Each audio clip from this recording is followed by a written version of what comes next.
Welcome to Penrose Learning, where we make understanding easy.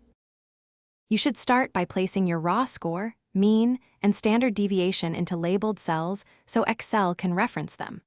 Once done, decide which Z you need, a Z-score for a specific observation or a critical Z for a probability or confidence level. Make sure the SD is sample or population as required, because that choice affects the result. Now create simple cell references so formulas later read clean numbers. You'll use those addresses in the next step. You will now compute the Z value depending on your goal. For an observation, enter equals A2B2/C2 replacing with your cells. This gives a standard Z. For a probability-based critical Z, use equals norm. S, inv P, where P is the cumulative probability. For upper tail values, use equals norm. S, inv 1P. If you need two-tailed bounds, split alpha in half and use plus or minus the inverse. Also make sure probabilities are between 0 and 1. Otherwise, Excel returns an error.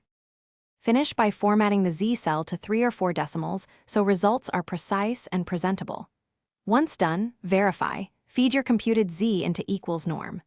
S, dist Z true to check the cumulative probability matches your expectation.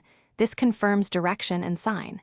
If numbers differ, make sure you use population versus sample SD consistently, and that probability was upper versus lower tail.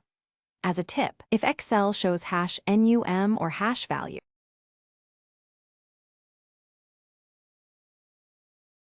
Thanks for watching. If this was helpful, leave a like and consider subscribing. See you next time.